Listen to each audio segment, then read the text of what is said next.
And I will switch to English because I have a very interesting guest. I will say like that. Okay, he's laughing, but we had, I think, a pretty nice conversation in Barcelona about 3 months ago. And I think we got some chemistry. So I would like to call up on stage Joe Costello.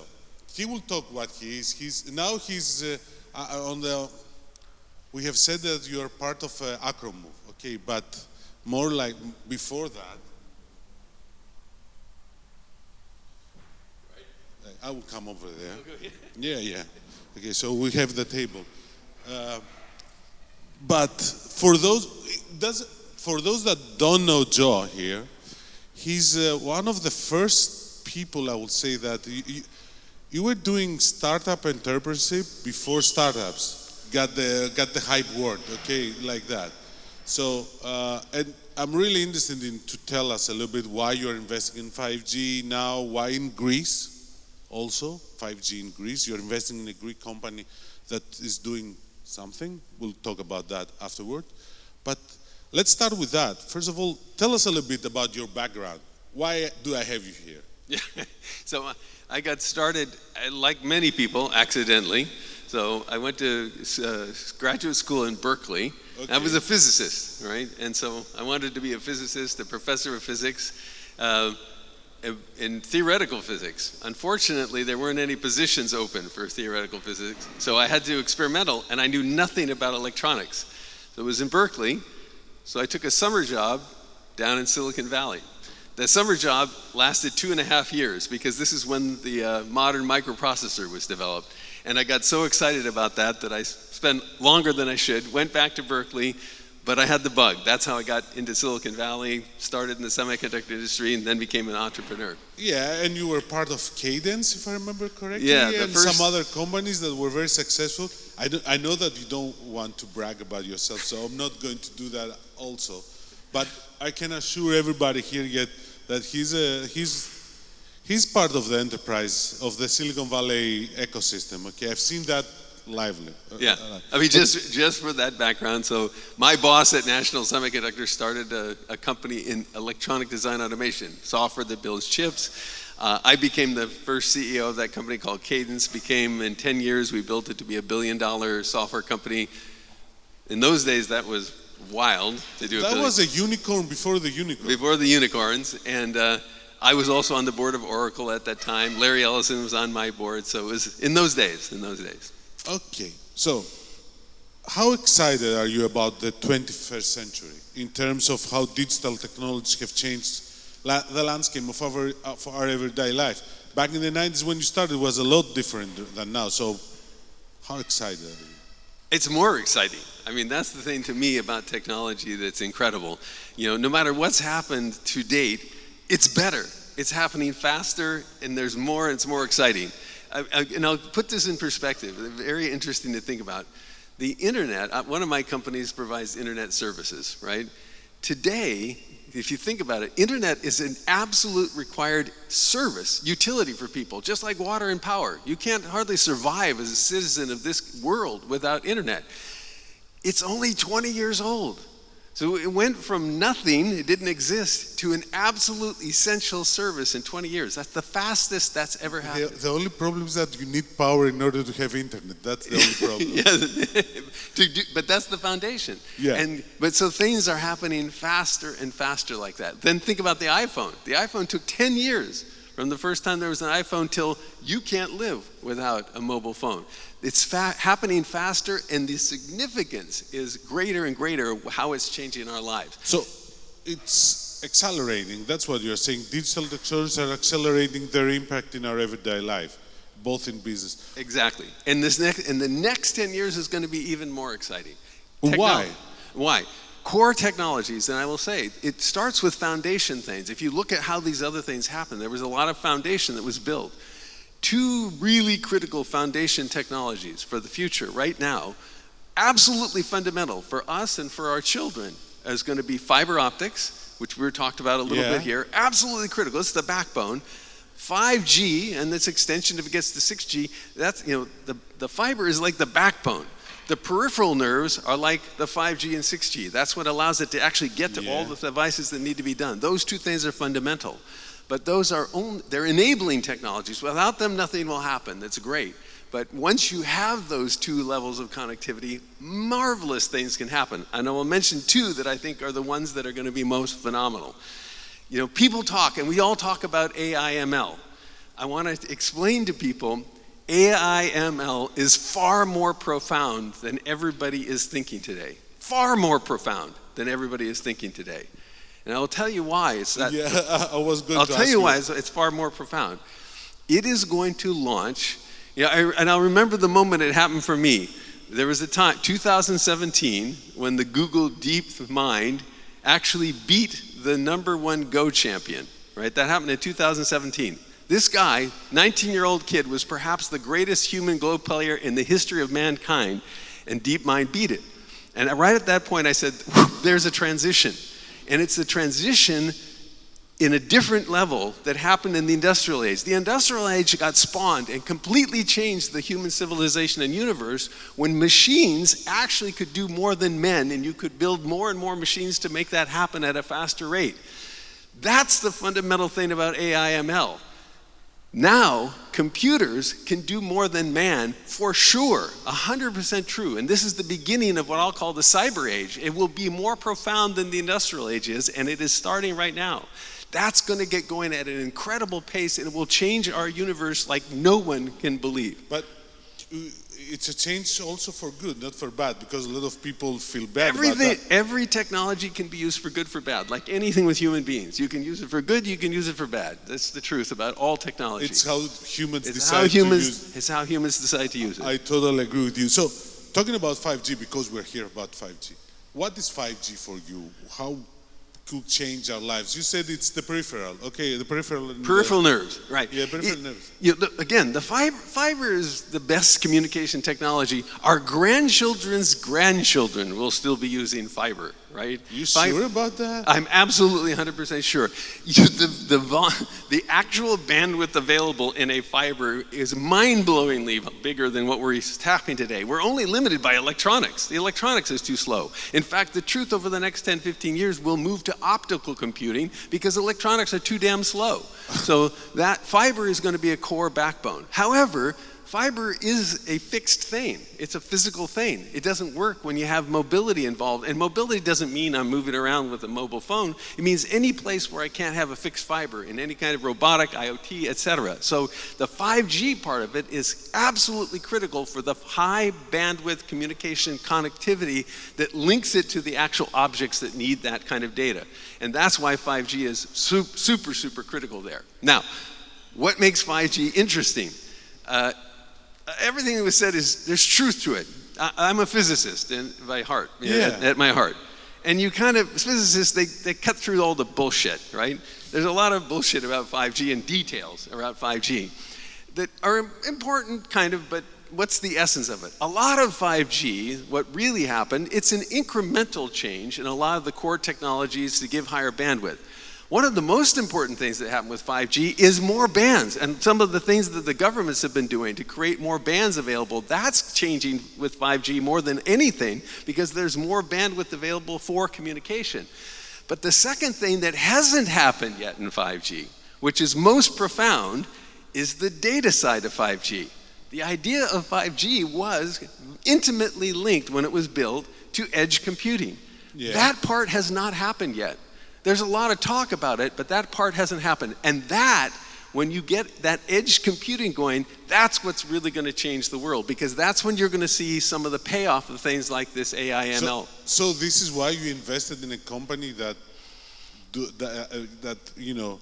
does something about edge computing and 5G, or in general you were interested in investing in 5G? Absolutely why I invested. I invested in a Greek company called Acromove. Yeah. It's a Greek company. It's a Greek company, yeah. Yeah, and it is here in Greece, and I invested because they were focused. I thought 5G was interesting, but the really interesting part was the edge computing part of it. That was the really interesting part. And edge computing has been around for a while. People have predicted the rise of a multi-billion-dollar industry for years in edge computing. It hasn't happened. And so the question is, why not? And when I found this company in Greece, I said, They got it. They got it right. They understand Can why. you tell us a little bit more about Acromove, or do you want me to call the CEO of the company or the CTO? Sorry. I'll give you a couple of words about it. You heard here, edge computing was talked about in 5G. Yeah, both. Everybody knows. Either the professor, Mr. Tomkos, and also Fotis Karonis mentioned edge computing, and we're very focused on that. Now, let's get to the essence of why you need edge. There's two reasons for edge computing. When it comes to 5G, it's about latency. You know, the cloud is phenomenal. You know, the centralized cloud data center is phenomenal in terms of the compute power and the cost efficiency. But it doesn't work when you have remote applications because of the latency, the time it takes to transmit the signal back and forth. You'll never get all the power of 5G if you have to keep going back to the data center, then back to the farm or back to the autonomous vehicle. Won't work. So you have to have edge computing. Now, if you looked at the slides, and everybody's slides are about the same. Yeah. There's the data center and the metro data center and the regional data center. Here's the fundamental flaw. This is another physics thing. If you want to build a mouse, if I'm God and I want to build a mouse, did God sit and go, okay, I'm going to build a mouse. I'll start with an elephant. I'll build the perfect elephant and I'll shrink it down to a mouse. No. That's not how you build a mouse. You don't start with an elephant and shrink it down. Everybody's view of edge computing to date has been take a big data center and shrink it down smaller and smaller. That is holding back the edge computing revolution, which is holding back 5G. You've got to build the mouse. You've got to build an edge compute platform on its own. I'm going to build a mouse and build something that's great at doing the edge computing. That's why it should be great for the edge. Right? Exactly, and that's why I invested in Acromove. That's what they did. The founder of Acromove had thought from the first principle and said, if you were really going to build an edge computing capability, an edge cloud, what would it look like? Don't shrink a giant one down. That's stupid. What would you do to build a separate? Can you tell us what exactly is their product? Yes, I mean, in essence, you can think about it.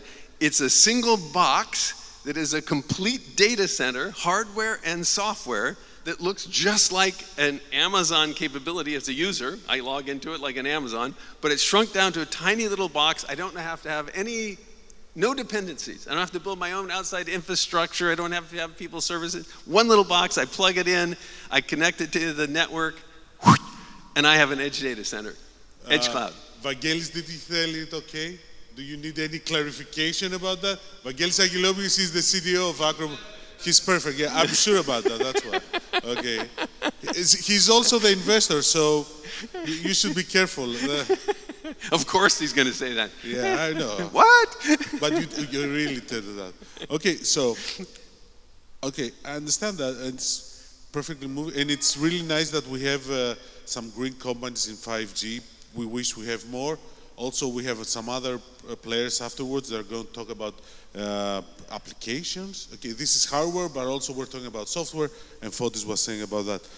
Do you believe in the potential of Greek minds? It's not the only Greek company that you invested, right? No. No. It's my second. It's your second, yeah. That's what I've heard. Do you believe in the potential of Greece? Yeah. And I'll tell you how I ended up investing in Greek companies. Interesting. So I had a guy that worked for me at Cadence for 15, 20 years. Greek guy. A Greek guy. Greek guy. There's always a Greek guy. Always a Greek guy. In every story, there's always a Greek guy. Yeah, that's true. He worked for me for 20 years. And by the way, to show how Greek he was, I fired him because I got pissed off at him at one point and we disagreed. I fired him and then I hired him later again. Right? So true Greek guy. And so he was a great guy, but he was never going to become a CEO. He just didn't have the right thing to be a CEO. He's not very managerial if we're talking about the same guy. Yeah. That's the thing. But he's really good. Yeah. But he's a brilliant man. And so I told him, you should become a venture guy. He had everything in his mind to become a great venture capitalist. So I helped him get into venture capital, and he did. He started being successful. But he came to Greece, for personal reasons all the time. And he saw in Greece there was no venture capital ecosystem at all at the time. So he decided to start a cross-border Greek venture fund called Odyssey, and to find Greek entrepreneurs and then help them come to North America for money, for market, etc. So he asked if I would help out. That's how I got introduced. Now, I will tell you this. I didn't know anything about the Greek ecosystem and the dearth, the lack of venture capital and other things here. But I will tell you something about the Greek entrepreneurs I've met.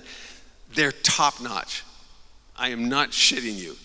I get to see everybody all around the world, tons of people in the United States, the best people in the United States. The Greek entrepreneur, from a technical point of view, from a depth of knowledge and understanding, is equal to or better than the other folks all around the world. So the capability, equal to or better. Culture, way better. I would take a Greek entrepreneur ahead of a US entrepreneur 9 out of 10 times, I guarantee it. The culture is way, way better. They haven't had the opportunities. They just haven't had the opportunities. So there was lack of opportunity. Now we're trying to give them some opportunities. Fine with that. Finally. Okay, one last question. Okay, because I want to close it and because we're going for a break and I want some people to think about it in order to come back and talk about the use cases. What is your vision for 5G? How do you envision 5G or 6G perhaps? Yeah. Because perhaps we're going to change the name of the conference from 5G conference to XG conference. 5, 6, 7, yeah, whatever. 6, 7, whatever. But okay, what's your vision? To me, the vision about all of this, it is the intimate, high-speed, low-latency connectivity to that end unit, device, whatever it is. Could be you, could be the human, could be a machine. It's got, the bandwidth has to go up, it has to be gigabit, etc. The latency has to be low, and it has to be able to be complemented. Already people talked about the fiber complement to get it backhauled, but locally it has to be complemented with the right kind of compute capabilities too, the edge computing.